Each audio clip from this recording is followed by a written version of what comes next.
那好，那在講座開始之前哈，那我們這個月有新書，對不對？大家有沒有看到這一本新的繪本？很可愛，對不對？哦，看了心情就很好，對不對？哈，好，那我們今天呢就邀請到了我們新書的作者，我們的屏東分會的羅娜主任，也是我們賽斯教育基金會的前營運長，哈，特地呢從屏東，昨天呢從南部到台北，就為了今天來新北宣傳這個課，所以不買的，然後就關門放狗。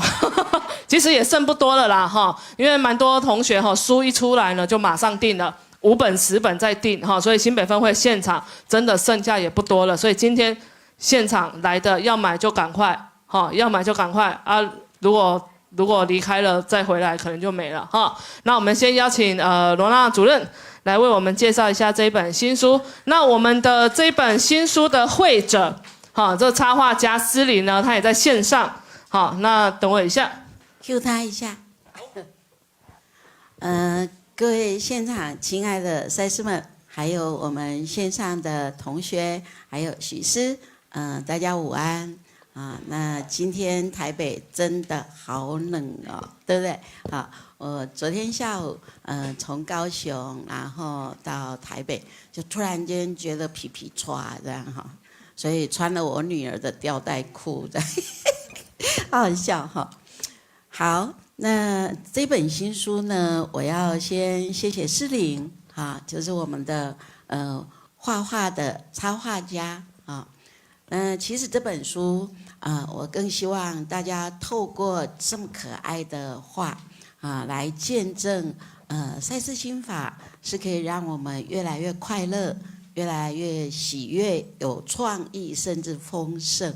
好，那詩琳她喜聖了25年到現在哈，那創作了很多的這個畫作，但是我希望他能夠把9大意識一本一本的畫出來，好，那所以在我這個威逼利誘之下哈，詩琳終於浮上台面，所以文字的部分我盡量精簡。把我們的內我意識跟我們身體意識跟我們的這個自我意識是怎麼運作的，讓大家從一個比較簡單的文字可以理解。但是因為這一次哈我們字體比較小，所以我會鼓勵大家盡量看我們的畫。那我們現在請詩琳多說一點，嘿，許醫師等我們一下，嘿。好，詩琳可以說話因為她要洗腎，所以這樣南北奔波會比較辛苦。嘿，詩琳你可以說話。詩琳好，這就是蘇瑪麗哈，蘇瑪麗老師還有佩玉主任好，有聽到嗎？有聽到。來，詩琳多說一點。对，真的不好意思，首先就是跟大家說一聲抱歉，我沒有辦法到新北現場，對，因為就是個人因素，體力比較不好一點，對，然後怕比較勞累，對。然後昨天從高雄回來，我就已經累癱了，所以我沒有辦法在北上。然後加上昨天晚上還要趕回去洗腎啦，所以今天就用視訊的方式跟大家打個招呼。謝謝。好，那我們謝謝詩琳。賽斯創造了很多奇蹟，對不對？好，我也是奇蹟。71歲了還穿吊帶褲，這種奇蹟我們還是要一起謝謝許醫師在賽斯心法的推廣路上，無論我們遇見什麼困難，或者是什麼動盪，許醫師從來就是一路堅持到底，就是方法可以改變，但是目標不能變。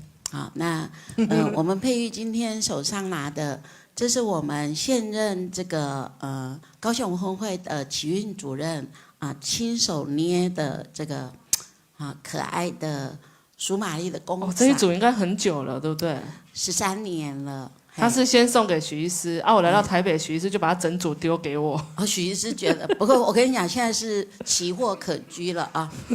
那這個東西當年我們也是從屏東發想，假設有一個9大意識在我們的內我，那我們怎麼讓更多人知道？其實我們每個人除了身體意識跟自我意識之外，還有內我意識，還有這個一切萬有的意識都在支持我們。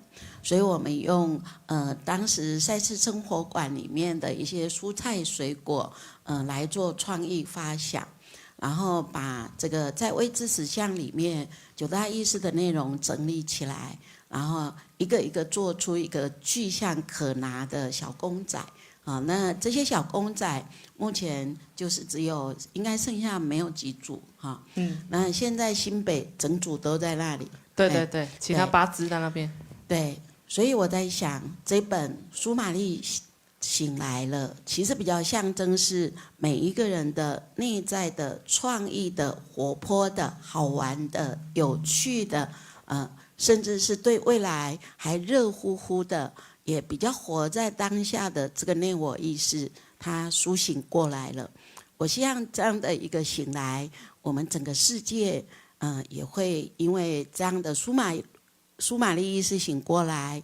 那在目前，這個動盪不安的時局裡，我們帶來一點佩玉常講的心靈平安。好不好？那我們不耽誤許醫師的時間。那我今天特別來，雖然時令不到，那我先簽書，好不好？好，那我們等一下會有安排簽書的時間。這是0到99歲都可以一起看的書，好不好？好，先謝謝許醫師，謝謝大家。好，我們謝謝羅娜主任。好，那我們講座就開始了哈。那我們掌聲歡迎許醫師。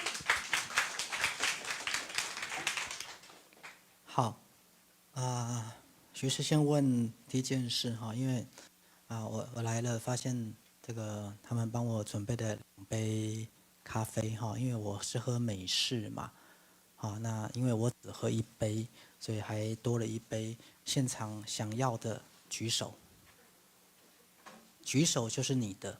好，來，他先舉了，你慢1秒鐘。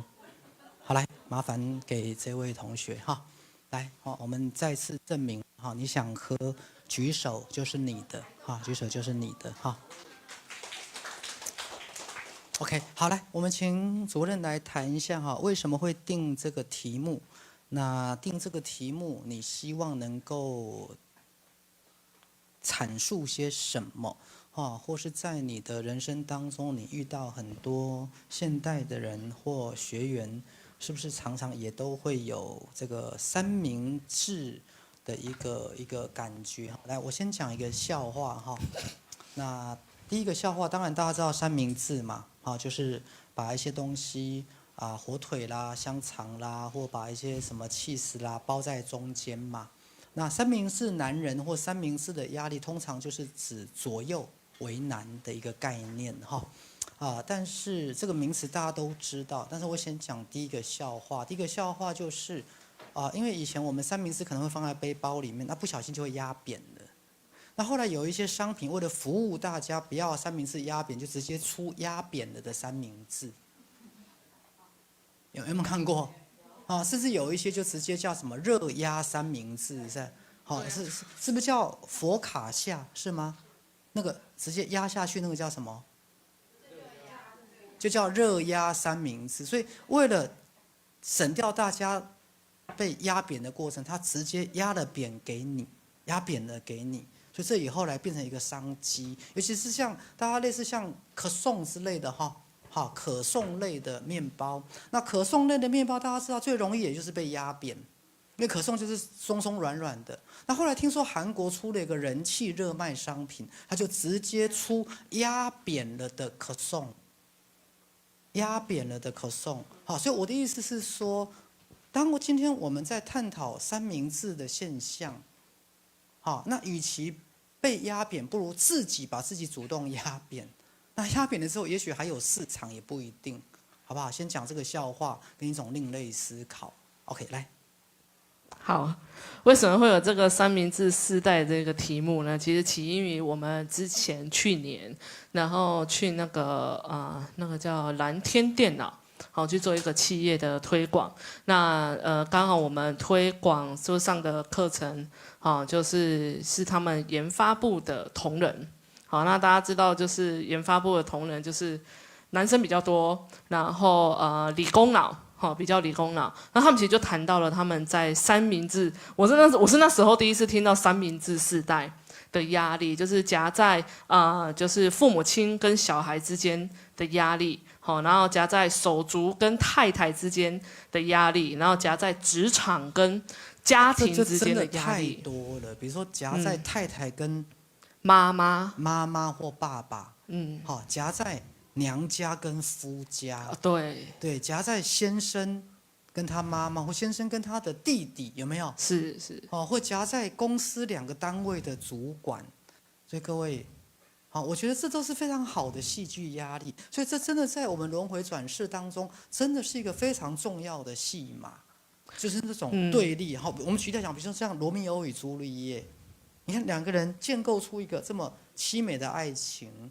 可是兩個家族又是死對頭，那這段感情到底怎麼展開呢？來，各位，我的意思是說，這都是非常好的戲劇題材，而且都有票房的，好，它提供非常強大的戲劇張力。對，那所以呢，就聽到陸陸續續，當然也聽到了很多學員，然後來回饋他們夾在中間的那個為難。哦，除了我們常見的過年很常見的就是婆媳之間嘛，夾在婆媳之間，那還有什麼娘家跟夫家？我初二到底要不要回娘家？我到底是要留在夫家煮飯，等小姑回娘家，還是我可以先回娘家？對不對？這是每年都在上演的一個議題，所以我特別把它安排在年後的許醫師在新北的第一場的公益講座。記得是我媽還在的時候，也是我跟我太太討論，就大家在一個很自由開放的討論。我說：“哎呀，這個好像我身為家裡的最小的老幺哈，也是後來生下唯一的兒子，好像傳統觀念上應該我要跟媽媽住在一起，因為媽媽那時候也不知道還能活多久。”後來我在跟我太太討論的時候，我太太就說了一句話：“那我們的婚姻可能會完蛋。”對，來各位，這就是三明治的那個意思哈。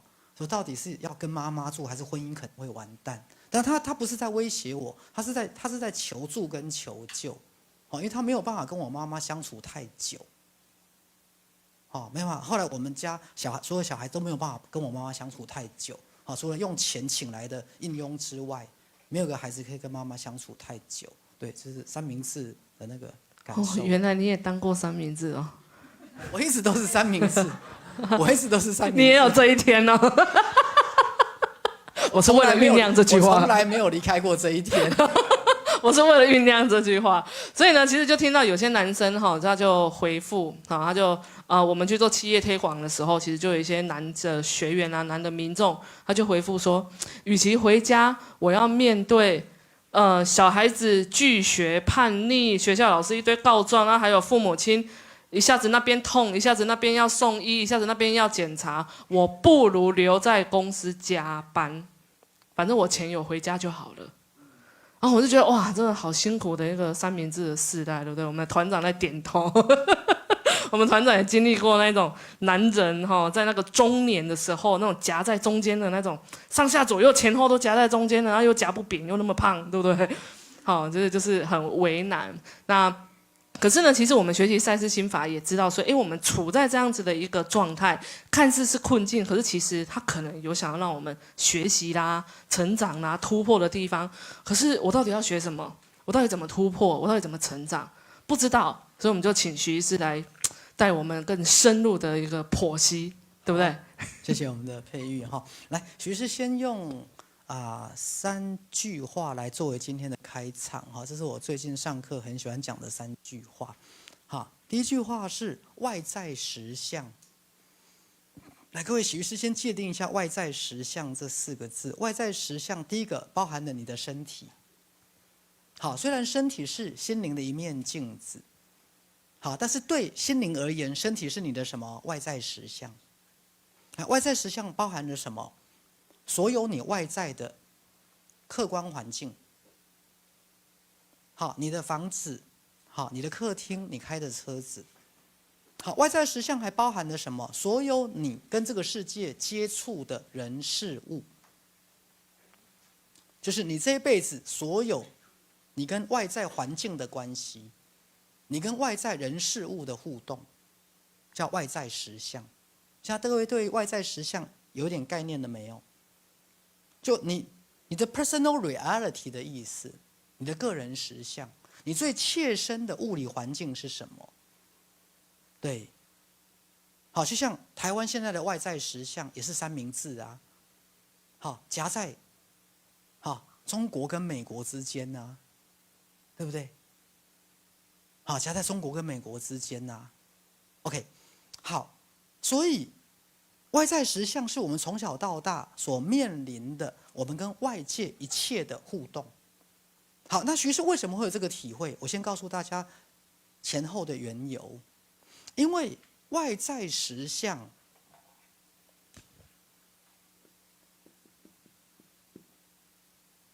一般而言對大家的概念是壓力。來，以前學業的壓力、感情的壓力、賺錢的壓力、買房子的壓力，還有經營工廠的壓力。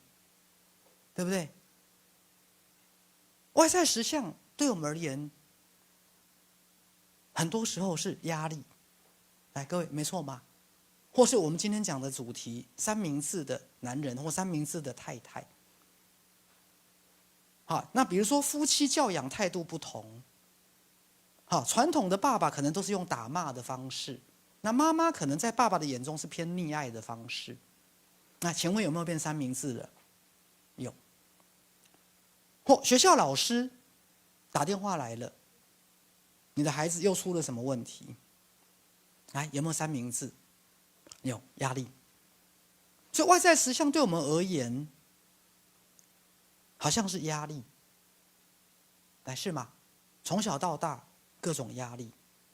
再來，外在實相對我們而言，它似乎也是什麼？競爭。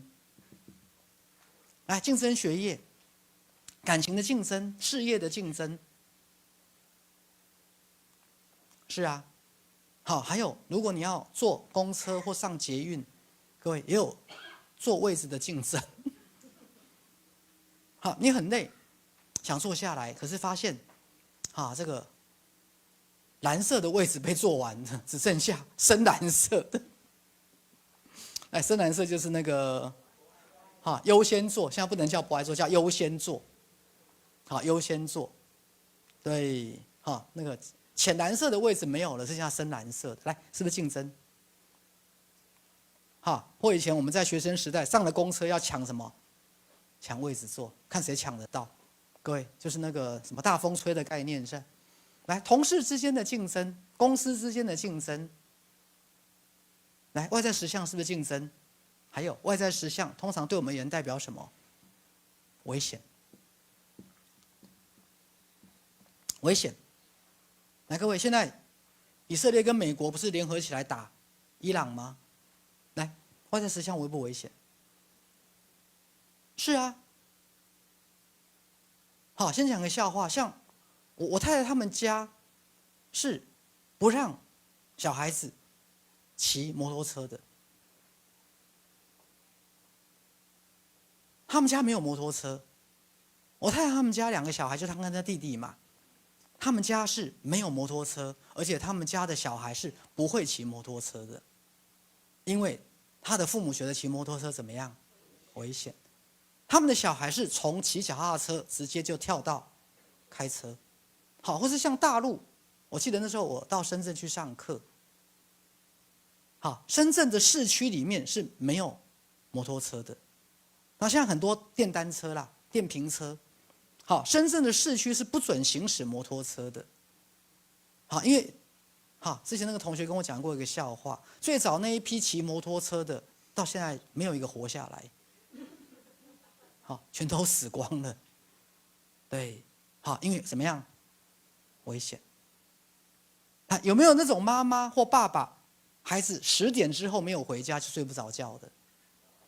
那之前我還講過一個笑話嘛，那時候我大姐剛開始約會，跟大姐夫，好，到青年公園散步一圈，我大姐說9點快要到了，她要回家。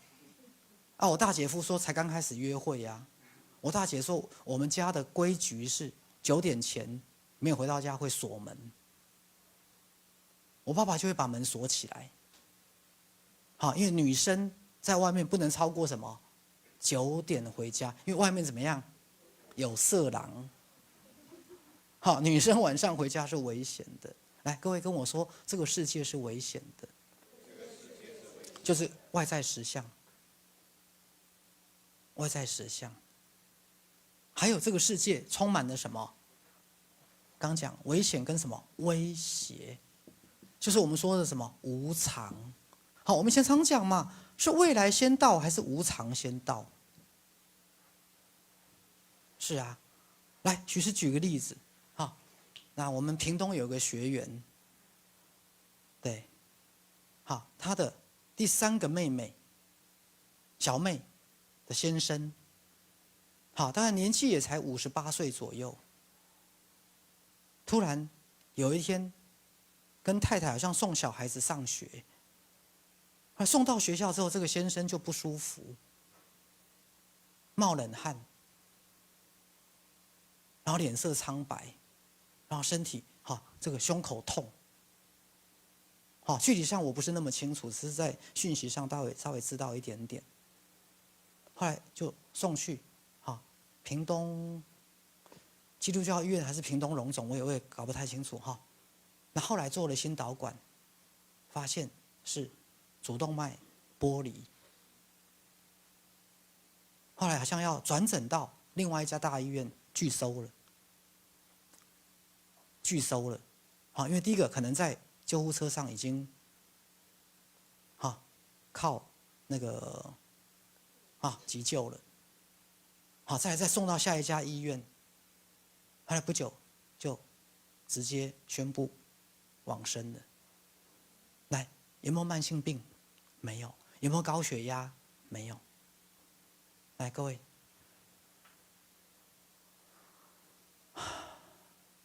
這是這個家3個女兒裡面，1個女兒未婚，2個已經結婚的女兒的死掉的第2個女婿，因為之前大女婿在2、3年前中秋節在換燈泡的時候掉下來摔死了。這是這個家的第2個死掉的女婿。好，那天那個個案的姐姐跟我說，其實我們家沒有男人了。對，那個爸爸。爸爸是老人痴呆，他個性又很固執。各位，所以外在實相有沒有讓你很錯愕？什麼時候發生你不知道。好，各位如果記得我們早年有一個學員叫雍安嘛，來，我這個衣服都是雍安做的。好，我現在還在穿，而且他之前送我幾件褲子，本來之前比較胖穿不下，现在都穿得下了。因為減重了，好，徐師大概減重4到5公斤。好，我先講一下減重，我很簡單，我減重是最簡單的，所有東西都不變，所有我的飲食都不變，就是量減少。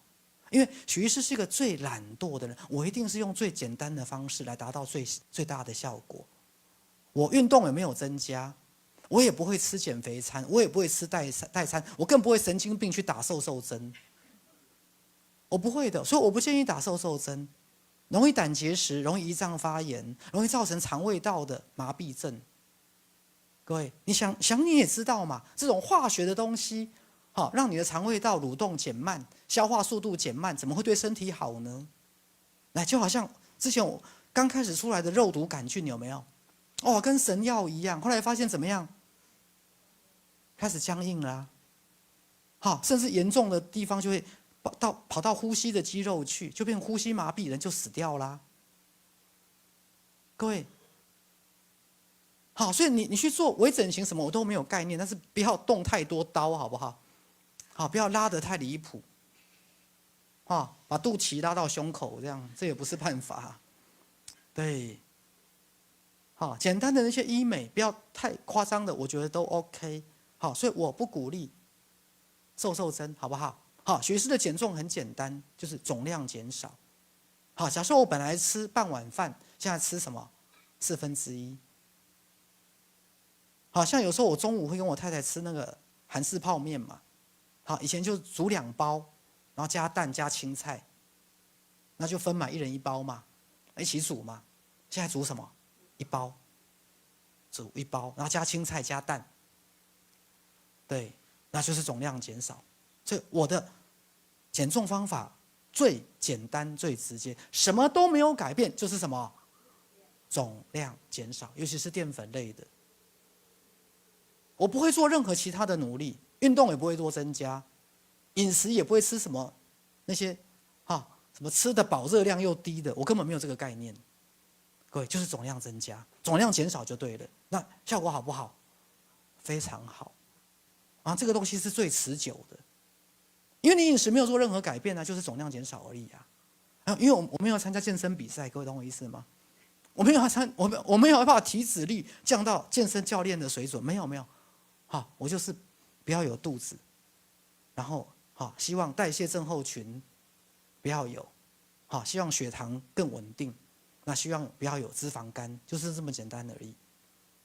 所以我建議的減重方式就是總量管制就好了，改變最少，變數控制在最少，最容易成功。你做越多的努力，將來復胖幾率越高，因為那不是你正常的生活嘛。那不是你正常的生活 ，OK， 好，來，回到外在實相，對你而言是威脅，是無常，是危險。對，外在實相讓我們覺得是不可信任，而且它讓你什麼不安？來，各位，好，尤其是生老病死，還有人生，所以這幾個部分總結了現代人對於外在實相的概念跟心態，那就是你們，而且活得很辛苦，因為它是什麼？壓力呀！來，各位跟我講一遍，活得很辛苦，對，每天要應付生活。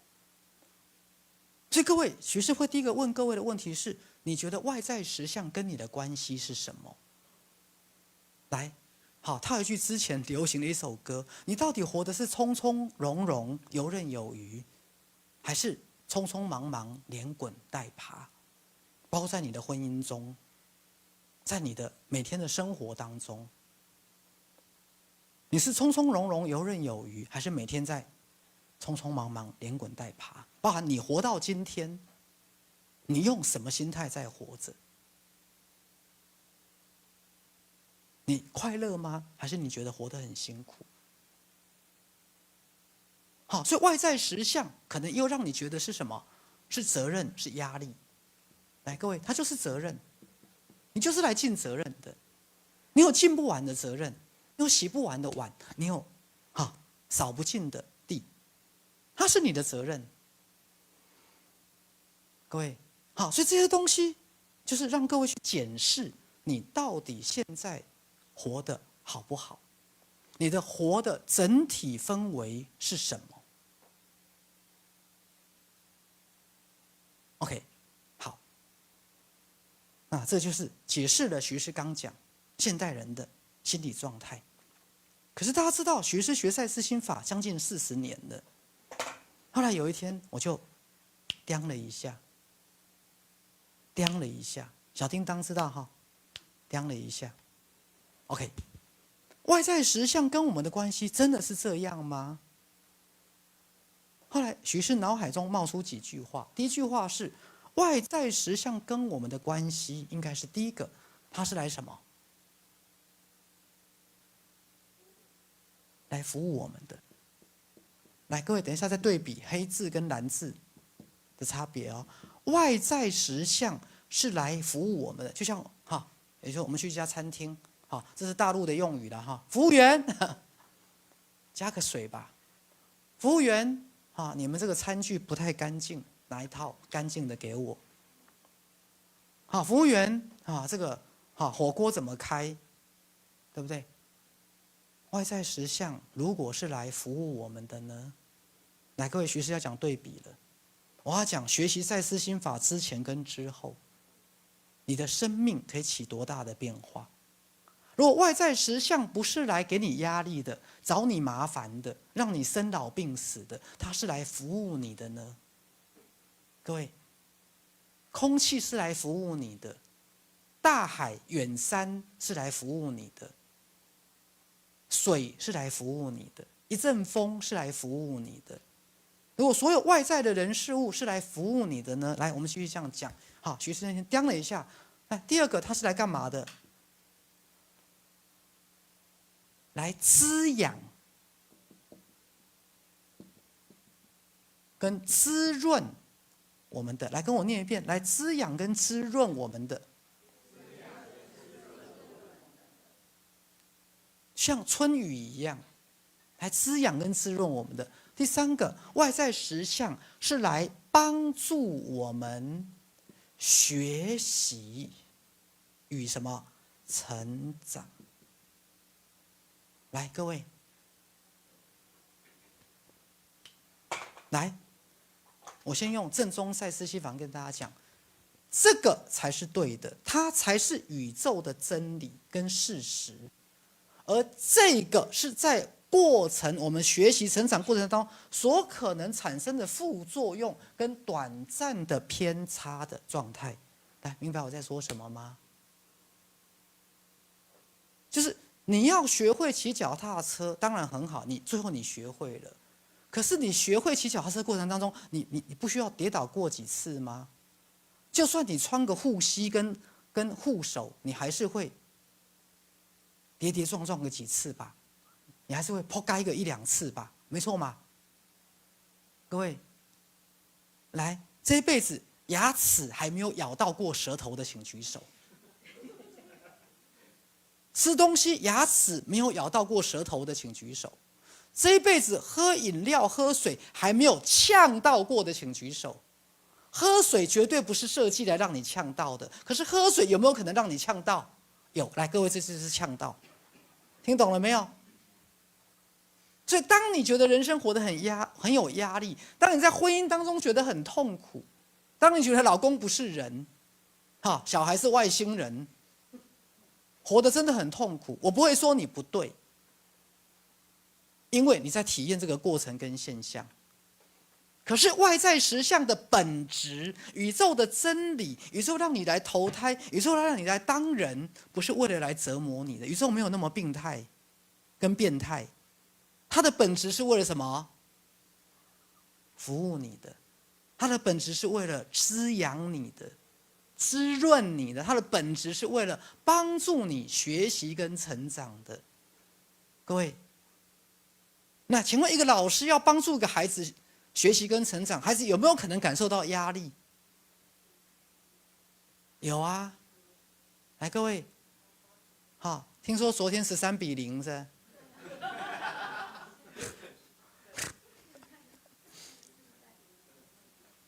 今天多少？今天早上14-0是？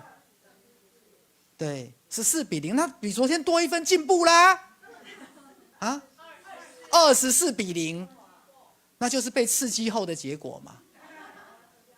昨天13-0啊，对日本啊，中華隊對日本啊，對不對？今天對捷克嘛。24-0嘛，表示我們欺負弱者還是比較在行的啊。明天對南韓，對，表示我們欺負弱者還是挺在行的嘛。OK， 這就是外在實相。外在，所以各位你要記得本質。來，徐師跟各位講的是本質，是宇宙的真理。你要記得，我告訴各位的是宇宙的本質跟真理。就像老師是來幫助你學習跟成長的，可是有沒有老師可能會變成霸凌你？有啊，但不會是每一個嘛。各位明白嗎？老師是不是來讓你功課進步的，來肯定跟鼓勵你的？那有沒有一些老師讓你覺得你的學習過程充滿了痛苦跟羞辱？有啊，是啊。有一次我跟我太太吵架，我太太跟我說：“你知道嗎？每次我在面對你的時候，都覺得自己好卑微。”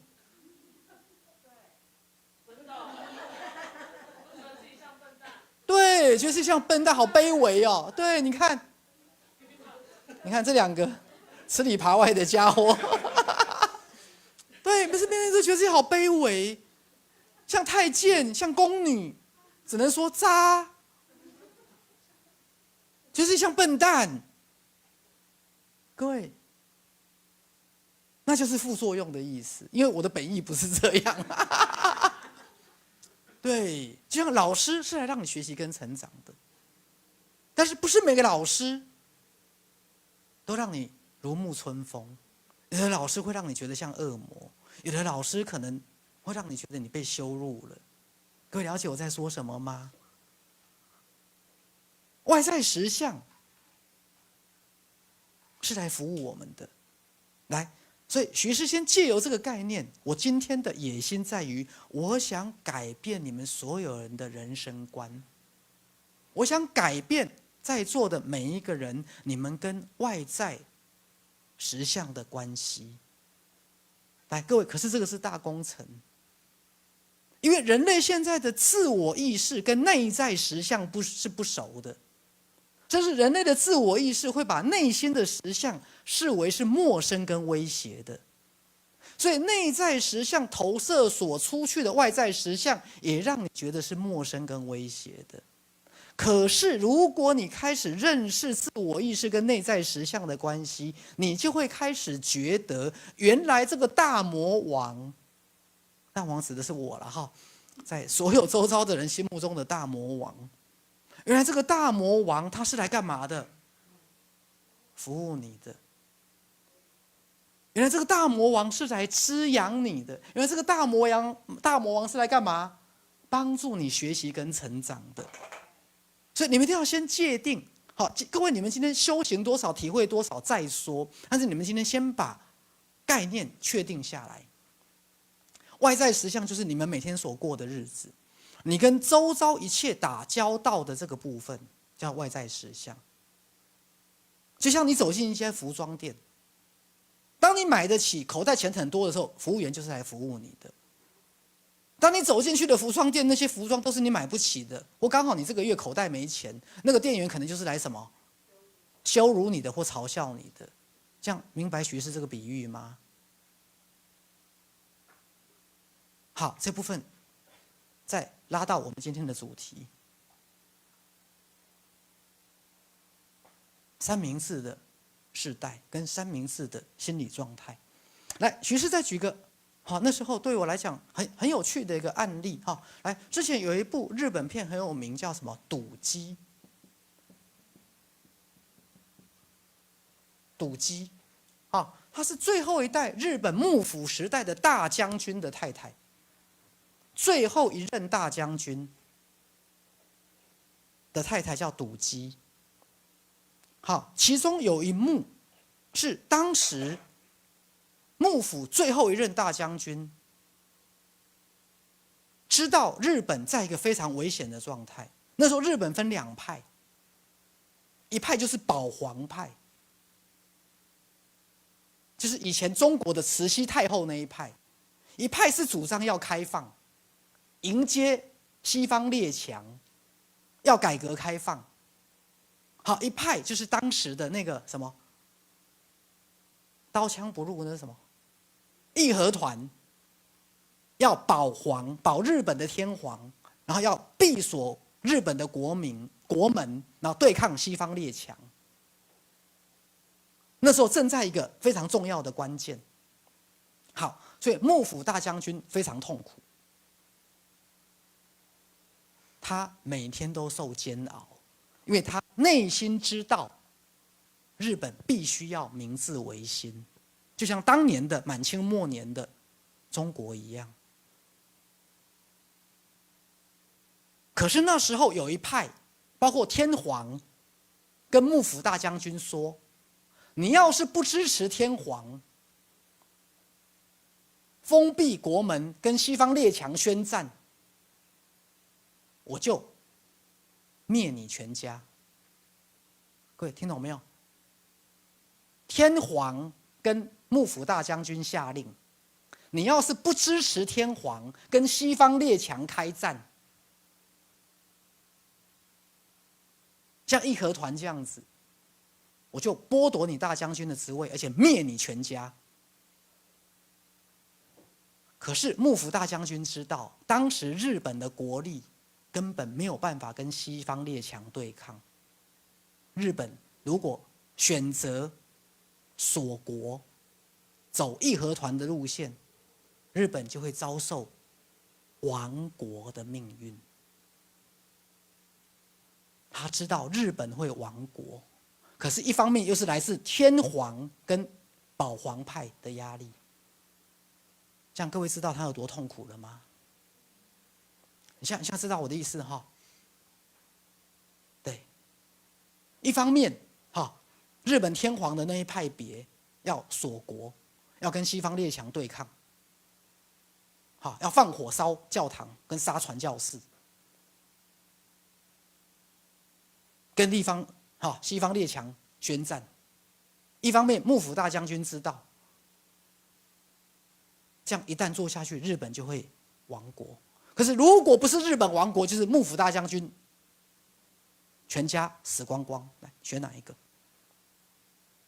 來，各位選哪一個？這樣知道痛苦了嗎？最後一代幕府大將軍，好，選擇聽天皇的，日本就要亡國；選擇不聽天皇的，做自己的決定，他全家甚至他自己本身全部會被滅掉。來，選哪一個？來，夠不夠三明治？夠不夠熱壓三明治？夠不夠？仔細聽哦。後來出現了一個他的幕僚跟他說：“大將軍，建議你順勢而為吧，聽天皇的，跟西方列強宣戰。可是宣戰只是表象，因為宣戰不久之後，我們會立刻戰敗。我們一邊宣戰，一邊保留實力，因為戰敗之後，那些保皇派的才會覺醒，他們才不會繼續愚蠢。於是，他後來採用了這個幕僚的意見，先聽天皇的，跟日本列強做個樣子的宣戰。宣戰之後，以當時日本的國力，當然，各位就像八國聯軍打到北京一樣，日本當然立刻戰敗。戰敗之後，那些保皇派的死心了沒有？捶胸頓足了沒有？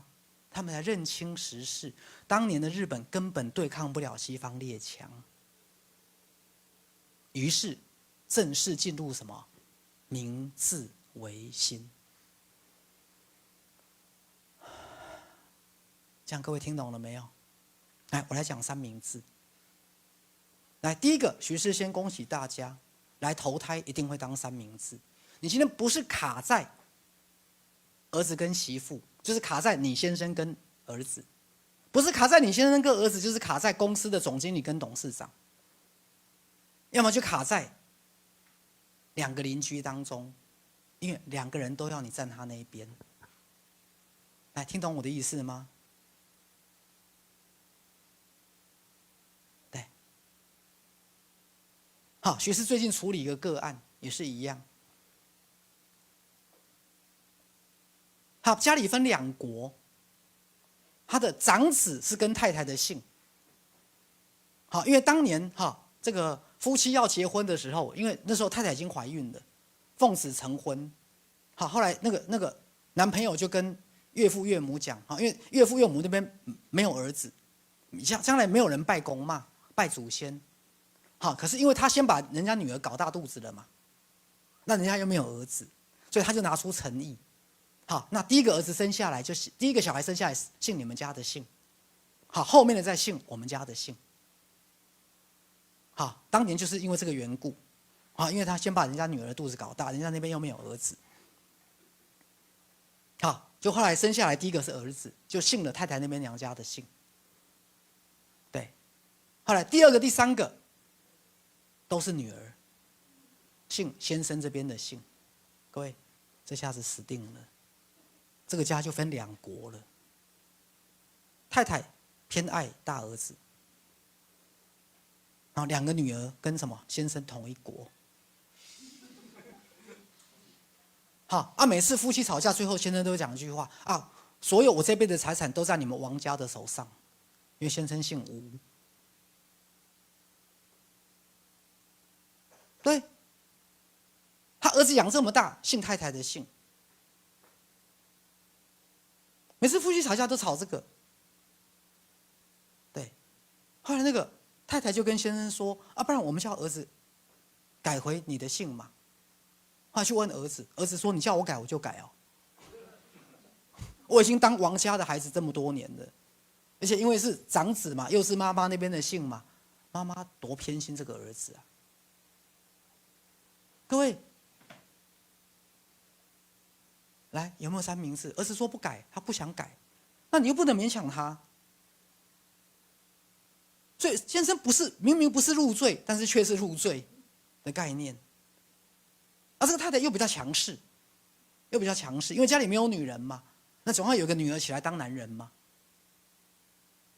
好，你說家裡都沒有兒子的那個很多女兒的那種家，一定會有一個女兒起來當男人。好，為了彌補父母的遺憾，各位，所以壓力大不大？大。所以各位你要記得，徐師先恭喜各位哈，輪迴轉世的其中一個劇情的戲碼，就是一定在矛盾衝突的立場，把你夾在中間。聽懂我在說什麼嗎？所以各位，你們從小就在矛盾衝突的立场中長大。好，就像從小我父母吵架，我就在想站哪一邊，站哪一邊。各位懂我意思哈？站哪一邊？好，然後像麗娜就比較站我爸那一邊。好，像建老師跟我大姐就站我媽那一邊啊，我是這邊站那邊站，讓 A 以為我站 A 那邊，讓 B 以為我站 B 那一邊。對，看誰在我面前，我站哪一邊，有沒有？對，所以我從小就在這邊學會彈性。媽媽在我面前，我就站媽媽那一邊。爸爸該死，那個姓許的真沒用，以後一定會下地獄這樣子。對，然後在爸爸面前，我就說爸爸辛苦了，娶到這個女人你真的難為你了。對，对，從小就在做心理治療，怪不得後來以後長大，這個做心理治療做這麼好。對，是啊。好，所以各位，我們從小就在面對選邊站。來，台灣現在也在這個情況啊，到底要抱美國大腿，還是有一天要回歸中國的懷抱？可是明明離中國那麼近，各位有沒有發現？來，對立有沒有發現對立？來，各位給自己鼓掌一下。好，這個對立無所不在，這個三明治夾在中間無所不在呀。好，比如說一定也會常常夾在太太跟兒子之間嘛，對不对？你看都夾瘦了，對，包括我們從小夾在爸爸媽媽當中，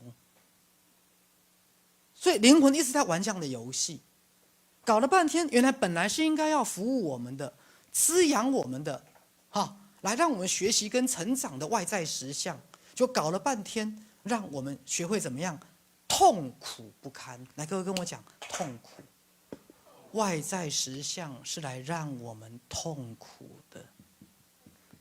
來，各位跟我講，痛苦。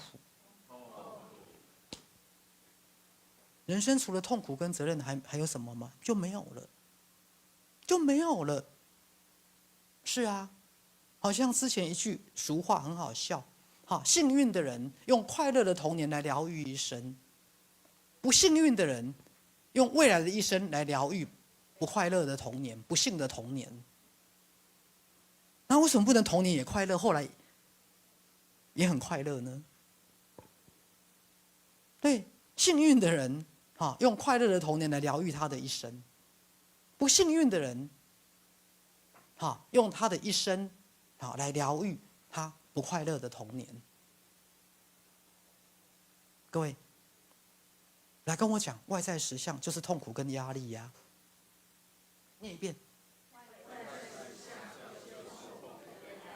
來，這讓我想到賽斯心法，賽斯講的一句話：那在輪迴中的掙扎中的意識片段體，就是指我們。那在人生的過程當中，學會掙扎的人格片段體，就指的就是我們，指的就是我們。為什麼說片段體？因為我們是全我的一部分，我們是存有的一部分，所以是片段體的意思。因为你有很多其他的转世，你不是唯一的自己，你只是部分之全部当中的一部分，這叫片段體的概念。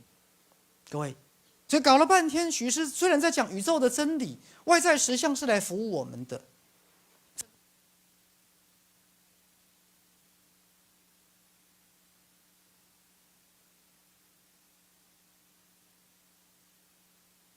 你的人生，你的一生的命運，都是來滋養你的，对。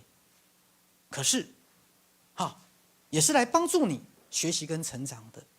可是各位，你要記得，在這過程當中，很多時候，在座的每一個人，包括全世界的每一個人，在面對外在實相的時候，大多數的時候，感受的還是這些東西。來，對還是不對？來告訴我，對還是不對？壓力、痛苦、競爭、危險、不安，是啊，尤其是國際局勢，美國跟伊朗的戰爭不知道打多久，那比如說伊朗的領導人，人在家中坐，飛彈空中來，是啊，外在實相對我們而言是痛苦的，是競爭的。是危險，是不安的，包含我們今天講的三明治。各位，是啊，你夾在各式各樣的人際關係當中，甚至每一個都要你站他那一邊。那你要站哪一邊？好，來，許師先提供一個今天這個講座，我先講重點跟破題。破題，各位，我先直接講最後的答案。兩邊都不站，站你自己那一邊。來，我先講結論。結論是，如果你沒有發展你自己的力量，你沒有你自己的立場，兩邊都要夾死你，兩邊都要把你拉過去，你誰都取悅不了。你既要取悅 B， 後來取悅 C， 最後你會發現你兩邊不是人。豬八戒照鏡子，怎麼樣？裡外不是人。因為從小到大，你就只是在討好、選邊站。從小到大，你只知道如何當一個讓人家開心的人。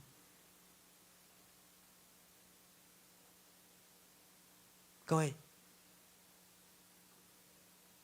因為你沒辦法說出那句話，我兩邊都不站，我要做我自己，我要走自己的路。來，所以許師先講結論。結論是，本來你可能是一個三明治的人，兩邊夾擊，到底要聽誰的？跟最後，當你有了自己的立場，有你自己要走的方向，兩邊都是來滋養你的，兩邊都為你所用，從左右夾擊到左右逢源。來，聽懂我在說什麼嗎？我先講結論。從左右夾擊到左右逢源。來，如果不管那些糾紛跟政治立場，比如說台灣，我根本認為不應該選邊站，台灣應該走自己的路，最後左右逢源，而不是選邊站。來，各位懂我在說什麼嗎？許師是從心理學的角度，我不是從政治跟立場的角度，不是。來，各位，再從心理學的角度來講，你們如何從裡外不是人，到裡外都是人，從左右夾擊，最後兩邊都不原諒你，痛苦萬分，到最後左右逢源，兩邊都在支持你，都在滋養你，兩邊都是你的資源。我不知道各位理解許醫師在說什麼嗎？這背後必須有堅強的信念。我不會說它是容易的，各位，沒有這麼容易，明白了嗎？我不會說它是容易的，但是我會跟各位講，這是你既定的目標。來，我先直接講結論，結論就是你有沒有找到你自己的立場？你自己有沒有力量？你可不可以兩邊都不聽，兩邊都不討好？可不可以？來，我說的是底氣，我說的是你對自己內在的自我形象的肯定，我說的是你對自己的認知。你可不可以兩邊都不要，甚至我两邊都不去討好，我两邊也不需要去反对？各位，來，許醫師的意思是說，你能不能先找回你自己，先肯定你自己，最後甚至產生你自己跟你的內在心靈的連結？來，當然我講這不是一天兩天的事，因為我剛講了，很多時候很多人從小到大的習慣就是討好，就是順從，就是壓抑，就是反應而已。好，你喜歡我就反應多一點，你不喜歡我就反應少一點，有沒有？你因着外界而反應，那你到底是誰？你到底真正的立場是什麼？你產生你自己的獨立思考了嗎？來，各位，不好意思哈，等一下再來打我。愚蠢的台灣人啊，產生自己的獨立思考了嗎？還是你們都被宗教洗腦了，都被媒體洗腦了？你自己的觀點是什麼？來，許醫師回到講我們的教育，我們的教育很少培養各位獨立思考。老師說的，你一定要認同他說的是對的嗎？所以培養獨立思考的能力很重要，各位，因為獨立思考的能力最後是讓你找到你內心的智慧。所以许醫師告訴各位的，從來不是你們的標準答案，是供給你向內尋找內在智慧的線索。許醫師是在幫助你們找到你內在的智慧跟肯定。對，所以各位，你不要來崇拜我，也不要拜我。拜我知道哈，三支香，不要拜我，你要拜你自己。許醫師是在幫助你們找到內在的智慧的，你不要來拜我，你不要把我當成你生命的唯一的權威，不是，我不想當你的權威，我要引導各位找到內在的答案，我要引導各位獨立思考。這是在我們華人的教育裡面，甚至全世界的教育裡面非常稀少的，就是你的個人的獨立思考是什麼。就像我們基金會一樣，從來不要應聲蟲。各位，應聲蟲知道哈？只會 echo， 只會 echo。所以你們學賽斯心法，最後的是培養你們自己的獨立思考的能力。你是誰？你自己的想法是什麼？各位，你自己的看法是什麼？你自己的觀點是什麼？而不是人家說什麼，你就跟着相信什麼。人家帶你去哪裡，你就去哪裡。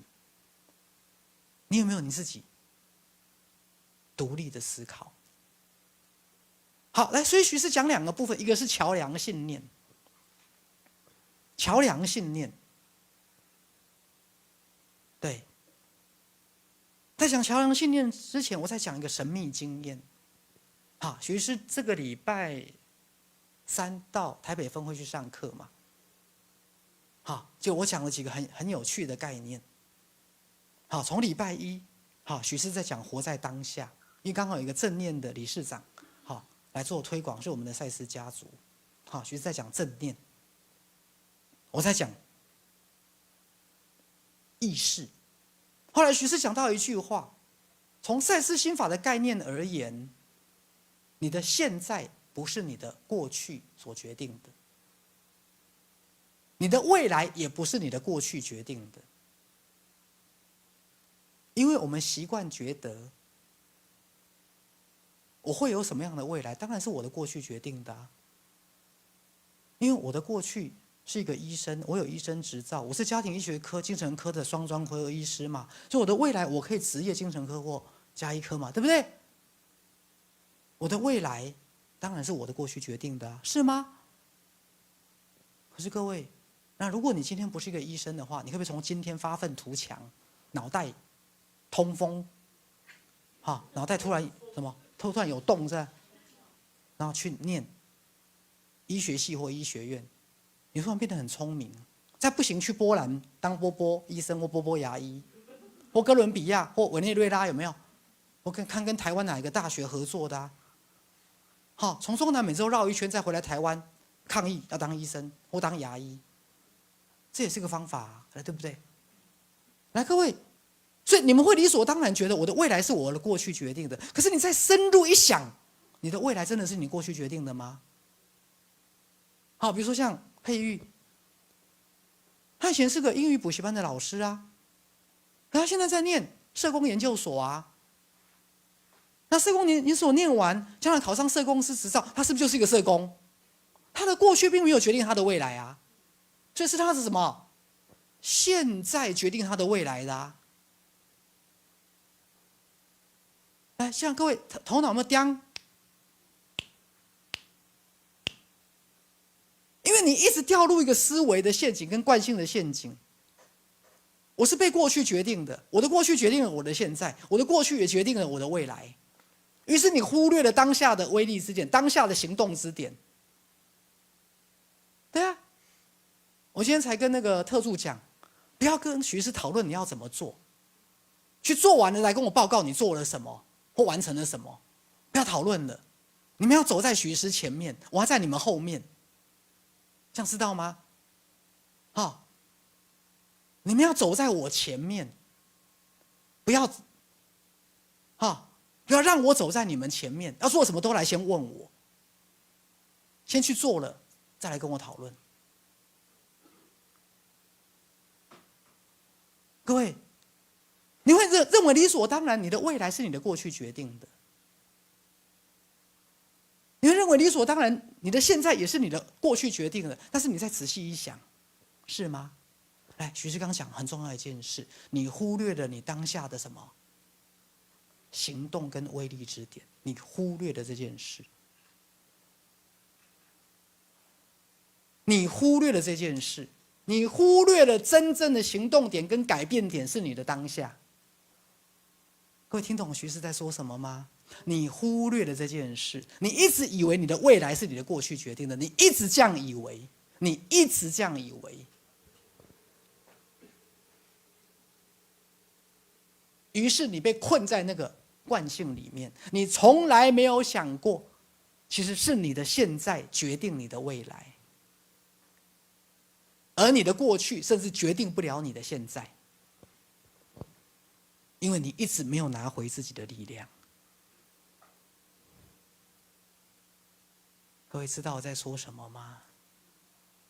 你一直理所當然的認為你的現在是被你的過去決定的，你甚至還那麼的笨蛋的欠揍的認為你的未來也是被你的過去決定的。來，徐師再強調一遍，你忽略了什麼？現在。比如說舉麗娜當例子來舉手，她過去是念台北商專國貿科。畢業之後是在什麼塑膠花公司、什麼鳥公司工作的，外銷公司，那是他的過去。有一天離婚了，重新思索人生，他重新去念書，現在成為一個諮商師。你的未來是你的過去決定的嗎？來，我的棍子呢？到今天跟着許醫師學習的賽斯家族們，你還認為你的現在是被你的過去決定的，你找死，你死定了。你還認為你的未來是被你的過去決定的，你一樣死定了。因為你忽略了一件事，當下是什麼？行動之點，當下是威力之點。你忘記了你的未來是你他媽的今天決定的。你今天決定今天的自己，誰說你要讓未來的自己決定？誰說你要讓過去的自己決定？你甚至可以借由你未來要成為什麼來決定你今天是什麼。先決定你未來是什麼，想要是什麼，再來決定你的今天。誰說你的今天一定是你的過去決定的？誰說你的未來一定是你的過去決定的？你忽略了今天的你的什麼責任跟力量？你忽略了。難怪我們會得高血壓，難怪我們會得慢性病，難怪我們會得糖尿病，懂了嗎？是啊，所以不要再容許你的未來是被你的过去決定。各位，那麼你們也會變成三明治的人。什麼叫三明治的人？被你的過去的痛苦、失敗跟生命經驗局限了你，又被你對未來的負面投射。你該不該沒叮當？有沒有？羅大佑有一首歌是吧？那個什麼，東。忠孝東路西，什麼那個什麼皇後大道，代溝哈，羅大佑的歌哈，你要不要北叮當？你被過去的失敗也好，過去的負面，過去你的遺憾跟痛苦，還有你對未來的不抱希望，對未來的負面投射，把現在的你夾到北叮北當。來，聽懂我在說什麼嗎？好，如果我跟你說什麼，就說啊，我这個我不會，這個以前我沒有學。各位，你忽略了真正的行動點是在你的現在，你忽略了今天的你能夠採取的行動，你被過去所有的經驗局限住了。就像很多人講，貧窮限制了我的想象一樣，你忽略了今天的你的力量。因為你一直被過去跟未來卡住了。來，各位，所以那天我其實在講這個概念。好，誰說你的今天一定是被過去決定的？誰說你的未來一定是被你的過去決定了？而不是你的今天決定你的未來。來，後來我講到當下。來，賽斯心法，各位知道，甚至當下可以重新創造過去，當下可以在當下改變，創造現在的当下，当下可以創造未來。來，各位，所以那天我在講一個概念，當下跟現在不一樣。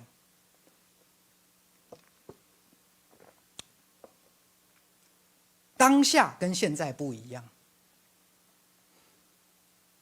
現在是相對於過去跟未來，它叫做現代。現在，可是當下是現在的往下，所以當下是可以借由當下，借由現在的這個片刻點去連接你任何要連接的過去，所以當下是進入過去，改變過去一切的門戶；當下也是進入未來，改變你未來命運的門戶。當下是一扇意識的門。當下是一扇意識的門，甚至當下這個片刻點是讓我們進入內在的愛、智慧、慈悲、創造力、喜悅跟神通，進入你內在的偉大的神性跟佛性的門戶。各位，你叫做當下。當下涵蓋了宇宙的成住壞空，還有物質宇宙的生滅。當下不是一個時間，當下是賽斯的所有的時間，過去、現在、未來的同時性。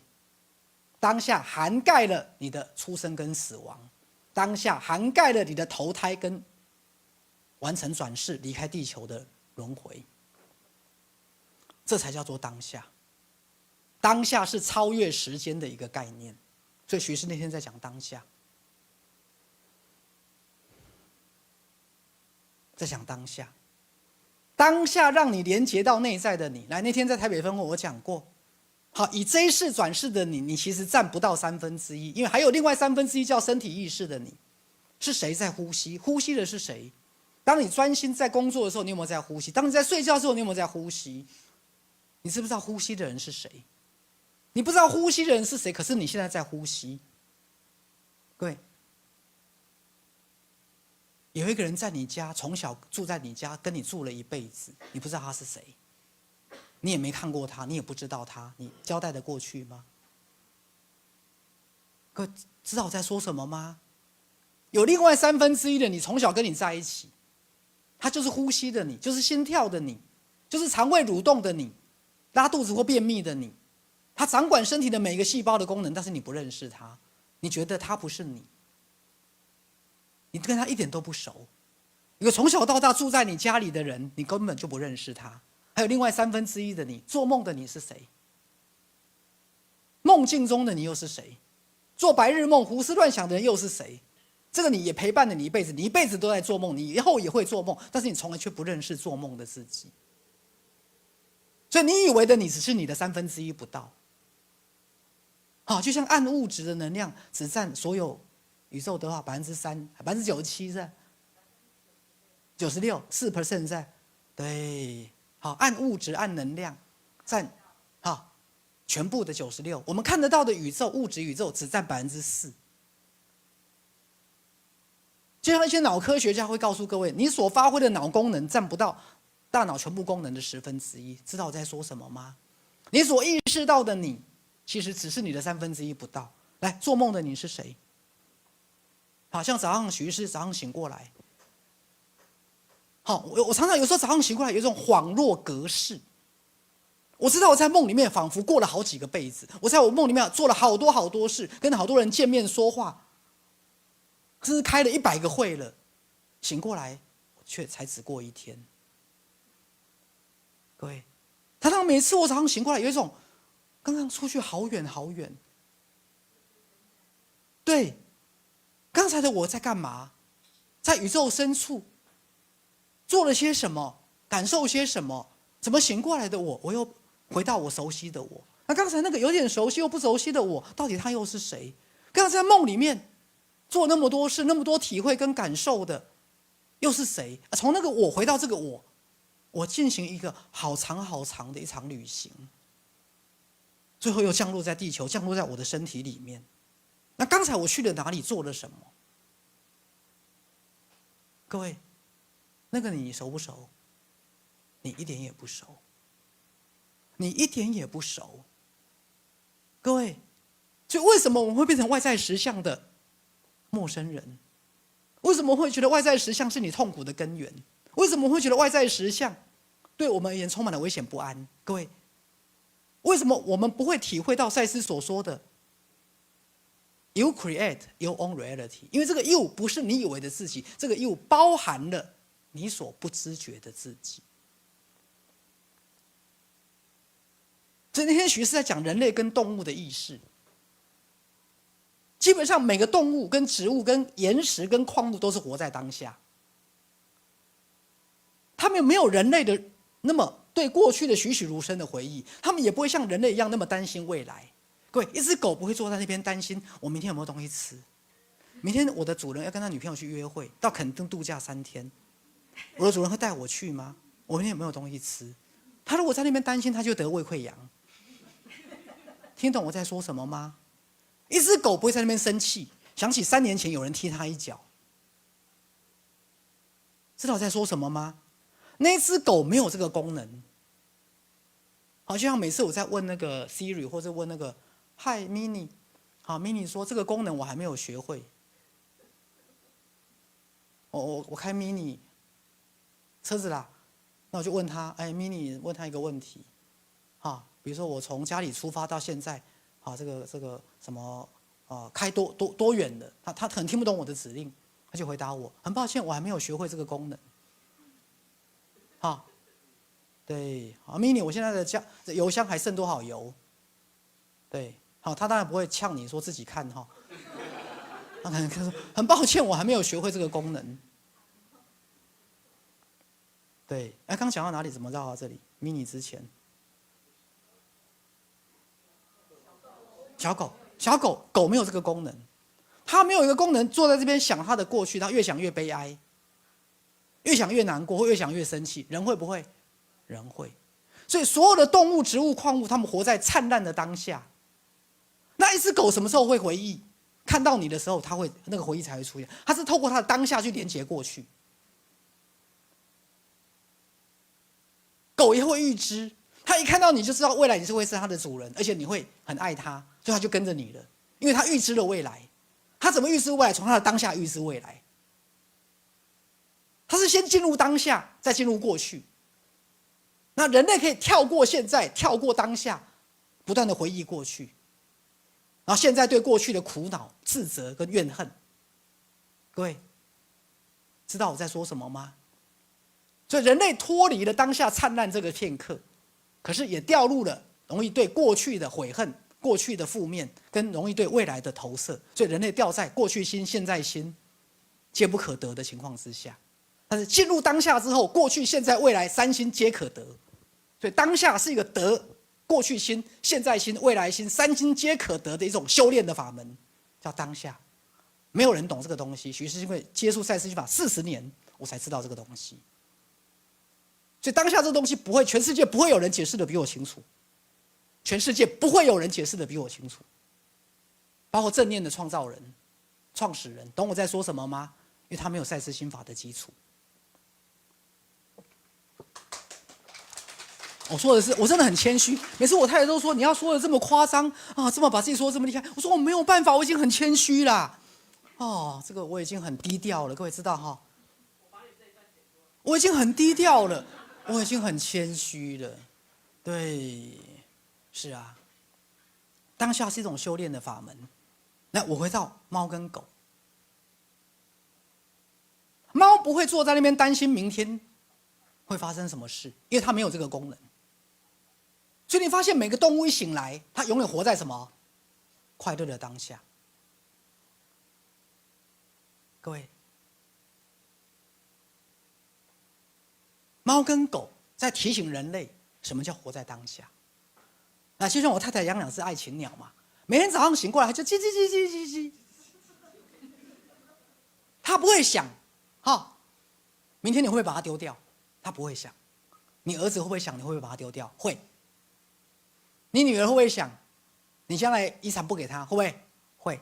哎，那隻鳥會不會想，我每天要弄死它？我跟我太太吵架，打算把窗戶擋開，讓她去自生自滅。她知不知道？她不會去想，因為她沒有這個功能。她不去回想她的童年。所以，所有的生物只有人會被過去所局限，因為人打開了對過去栩栩如生的回憶。所以，你的過去到底是你的滋養，為你服務的，到底是你的養料，還是你的限制跟痛苦的根源？是你決定的，不是過去決定的。心理學跟過去的宗教仿佛告訴我們，我們是無力感的被過去抓住的，好像你被你的前世決定，這一世什麼都不能做，對不對？前世決定你的業障，業你他媽個頭啦！業配的業障，各位，這個觀念是錯的。所有的萬物、生物、植物跟動物都活在當下，燦爛的當下，眼耳鼻舌身內在感官打開的狀態，他們享受當下的燦爛，而人類離開這個東西，這是一個意識偉大的勝利。但是這個意識偉大的勝利，卻可能扭曲跟走偏了。就是明明外在實相是來服務我們、滋養我們、讓我們學習跟成長，可是它可能變成你所有痛苦的根源。各位，明明老師是來教我們學習跟成長、鼓勵我們的，但老師可能變成霸凌你跟羞辱你的帶頭者，對不對？老師可能讓你覺得你很笨。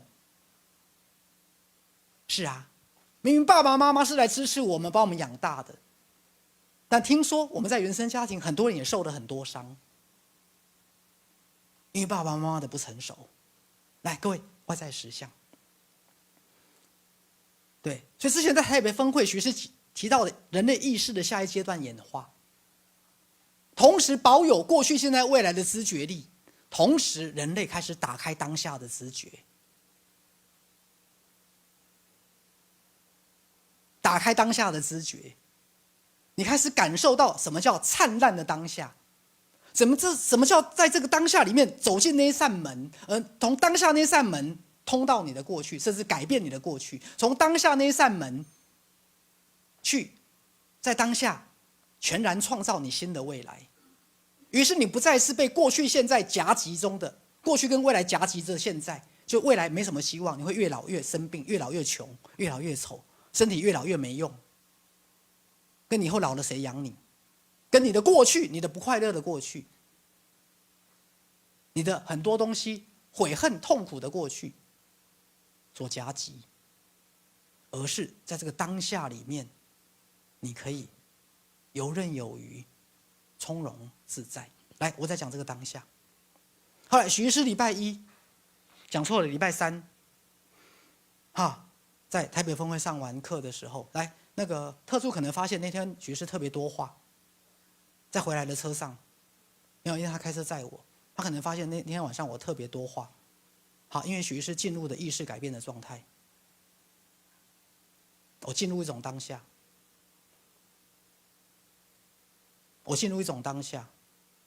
簡單來講，我在一個開悟的狀態，好，大概持續2個小時左右。我進入了一個能量的狀態，我進入了一個內在的連結的狀態，大概持續2個小時左右，因為回到家還大概持續了一段時間。在那當下裡面，我連接到內我的能量。各位，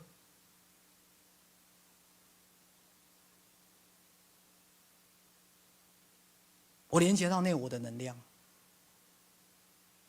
我突然發現，原來當下可以連接到過去跟未來，當下也可以開始喚醒轉世的記憶，當下也可以喚醒我們內在的愛、智慧、慈悲、創造力、喜悅跟神通。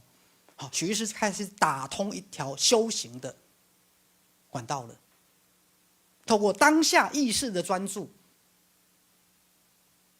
注力的力量，信心的提升，而從自我意識打通到透過當下打通到你內在的意識。好，我進入一個意識改變的狀態。好，就是類似佛家講的開悟的狀態。好，所以特助那時候可能感覺到，許醫師為什麼那時候話特別多，滔滔不絕。因為那時候我不是在平常的意識狀態。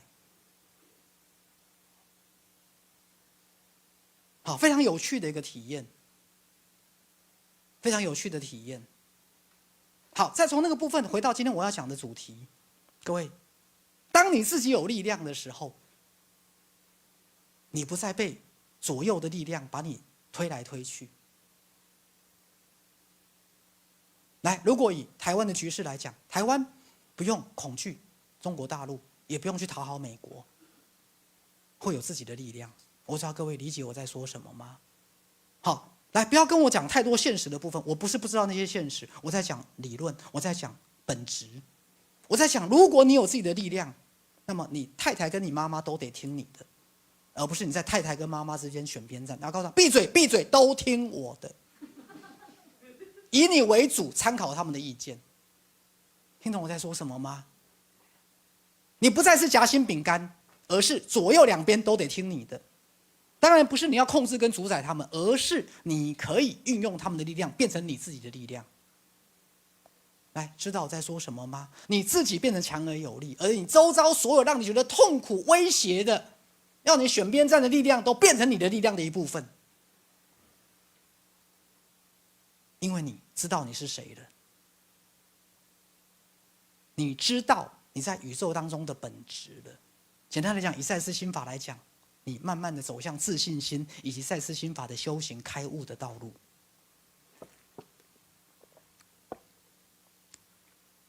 你誰都不聽。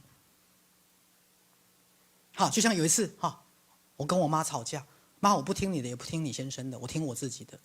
你們說的話我當參考，我既不站你那邊，也不站我爸爸那邊，我站我自己這邊。因為我站我自己這邊，所以我也站你那邊，也站他那邊，我兩邊都站。怎樣咬我啊？我既看到你們的不同，又欣賞你們的不同。我既站你的立場，也站爸爸的立場。爸爸是對的，你也是对的，你們只是角度不一樣。所以那天我在跟我太太吵架。好，他是一個非常強調過去、現在、未來 SOP 的人。我是一個在每個當下可以完全跟上一秒跟下一秒不同的人。這樣知道我在說什麼嗎？原來這兩個都是宇宙呈現人格的不同特色。而當這種人 A 遇到 B 的時候，就會覺得他就像外星人。各位知道我在說什麼嗎？有些人的現在一定是沿着他的過去，他活着是按照 SOP 的。有些人是可以在這一秒完全跟上一秒忘記的。所以我太太就會說：“你現在是昨天那個人嗎？你現在講的跟早上講的完全都不一樣。”我說：“早上的我是早上的我，現在的我是現在的我，他是不同的我啊。”大家為什麼笑那麼開心？對，他會不會搞到神經病？對，所以各位你們知道哈，很好笑。好，比如說以前電視台啦，或是那個以前山東電視台什麼叫我去錄什麼節目，有沒有？好，比如說徐師剛才那一段哈，我們機器出問題了哈，我們重錄一次。那我們就這個題目重錄一次，好，就會發現我第二次講的跟第一次講的不一樣。主題不是一樣？我說剛剛是剛剛，現在是現在啊。為什麼現在講的要跟剛剛講的一樣？所以同樣的問題，你明天問我，跟我今天的回答可能會不一樣。可是我的每一個回答都在當下是最好的回答，因為今天我回答你的这個答案是適合今天。明天當你在問我同一個問題的時候，我會根據明天的狀況重新給你一個新的答案，它是最適合明天的。所以你問我哪個才是對的，我怎麼知道？那聽懂我在說什麼嗎？所以說跟這種人相處會不會瘋掉？會瘋掉。所以當你問我個建議，我今天給你的建議跟明天給你的建議會是不同的建議。對，後來我終於發現，原來我是這種神經病。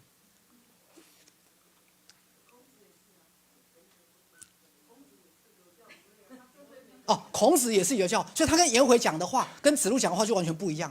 就跟顏回說，不要想，去行動。想第二遍我就把你宰了，對不對？跟子路說什麼？那三思而後行。然後如果他把顏回上的課跟顏回上課跟子路講，那就死定了。跟子路講的話去跟顏回講，顏回也沒救了，对不對？对。那重點是我比他更誇張，我是早上跟子路講，跟下午講的不一樣這就是更現在知道怎麼跟徐醫師相處了哈。所以他們就會常常覺得瘋了。許醫師為什麼前後都不一致？許醫師為什麼今天給我建議跟前一陣子他的給我的建議完全不一樣？這樣有沒有抓到我要說的了？他會讓你講的跟見面講的不一樣。是。對，因為我每個狀態都在一個不同的狀態。對，本質是一樣的。對。最後的本質是一樣，只是用不同的 approach、不同的方法、不同的策略、不同的氛圍、不同的能量。我今天是從高速公路開車來，我等一下可能是從省道開車來，我等一下可能是騎腳踏車從鄉間小路來，但是你不會知道我從哪一條路來，對，最後我都會到同一個目的地。好，所以跟我相處的人本身就會很痛苦，他必須在這麼多不同的答案當中去找什麼？找他自己的意見。各位聽懂了沒有？所以我一個人就會造成別人的三明治的壓力，因為早上的我就是三明治的這一邊，下午的我就是三明治的另外一邊，他不會知道他怎麼做，除非你有自己的想法，除非你有自己的判斷，你只是把我告訴你當做什麼？參考。因為我不會是你的權威，因為你早上跟着 A 權威，早上跟着徐是早上的我，跟你下午跟着下午的我就不同一個人了，你不會瘋掉才怪。所以徐是永遠不會變成你們的權威，這樣知道我的意思嗎？所以那天當我跟我太太討論到這個的時候，各位，我突然好像很多東西我都明白了，原來是我自己有病。各位，原來我從這個角度開始覺察我自己，原來我是一個從小就比一般人常常就是活在當下的一個人，所以跟我面對面，這個人必須很專注的跟我說話，他才有辦法過得了關。他的說的每一個字，我都會用有當下的角度去聽。所以各位，他們跟我對話跟我開會是不可能忽悠我的。所以為什麼許醫師做治療這麼厲害？知道嗎？我當下在跟個案做治療的時候，那個當下的力量是會直接切到他內心深處的，那是跟能量、心靈能量直接打交道的。各位，是，对，原来我发现我是活在一个很獨特的世界。那麗娜個性很像我，但是她是比較破碎跟片段的，她沒有整合得很好。因為我的整合能力比她強很多，那我又比她聰明。我沒有在貶低她啦，不要誤會。好，因為以前她是很活，她也是一個很活在當下的人。好，反應刺激反應，每個當下都可以刺激反應合得很好，但她沒有把自己怎麼樣？整合的很沙裡的，他現在開始認識他自己的本質是什麼，而不是在當下本能的反應。好，當下本能反應就是每一種生物都在當下本能反應，也反應得非常好，但他沒有一個什麼整合性的東西。各位，可是如果你們是整合的很好的人，你們就不會活在當下，你就會活在你的慣性裡面。你不會在當下裡面連接你的內我，然後在每個當下都是一個創造性的存在。所以各位你要知道，好，許醫師就算今天跟比如說那時候跟那個知識衛星或跟學子開會，有沒有？那個開會的我就是在一個創造狀態的我。如果今天再約他們再開第二次會，我講的內容就完全不一樣了。我永遠是一個幾乎活在當下的人。所以各位有沒有發現，許醫師從30年前演講到現在，我沒有準備 PowerPoint， 因為我準備了 A 我會講 B， 準備了 B 我會講 C， 因為我永遠是一個什麼？活在當下的人。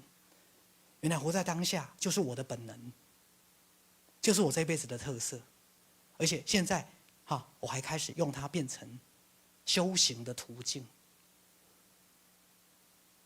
可以進入像佛家講的第8世阿賴耶識的一個途徑了，它就是一個修行的途徑，打開各位你們的內在的愛、智慧、慈悲、創造力、喜悅跟神通的途徑，而且打開人類意識開展的途徑。所以賽斯心法跟許醫師跟我們所有的賽斯家族，最後是要幫助這個世界開悟解脫的。我們從來都是在做這件事，各位，我們從來都是在做這件事。所以各位要感受這個能量，好不好？好，所以你們不只是學賽斯心法，有時候你們到現場來也是在感受許醫師的能量。來，知道我在說什麼嗎？懂的人就懂。好，來先做一個結論哈。來，結論就是不要再左右為難了，不要再討好 A 或討好 B， 而是開始找到內在的力量。最後 A 跟 B 都被你整合在你的力量裡面。最後從左右夾擊，左右不是人，到左右逢源，你要開始認識你存在的本質，好不好？好，我們今天講座到這邊。那等一下4點我們的工作坊，3點半我們的工作坊。那比較有個人私人的或個人內在想探討的、想進一步的，歡迎留下來到3點半。好，我們的工作坊，謝謝。好，謝謝許醫師。好，那我們等一下5分鐘後。好，許醫師跟羅娜主任會在外面為大家簽名。好，那我們的新的繪本這邊有，這邊有啊，外面櫃檯也有，外面櫃檯比較多，可以直接去那邊結賬。哈，那今天呢就是新書是7、9折，好，那現場的書籍2本75折，好，2本75折 ，OK。好，那接下來3點半的工作坊，如何在職場，如何在職場與家庭中找到平衡點？好，就是如何在職場跟家庭之間，如何兩邊都是我們的力量，而不是拉扯的，而不是夾在這中間的。我們進一步的去討論，那有個人的問題、個人的狀態，都可以在工作坊裡面提出。那工作坊它是保密的，現場跟線上同步。那歡迎大家。好，那我們今天就到這邊。那外面呢有 CD 遇見賽斯的 CD 可以免費索取，但剩不多應該剩10盒左右而已。好，那就歡迎大家自由贊助。好，那場地費的部分也歡迎大家自由贊助。好，那我們的門口有我們的捐款箱，好，那100、500、1000都可以，好，謝謝大家的支持。好，那我們今天講座就到這裡，謝謝大家，謝謝。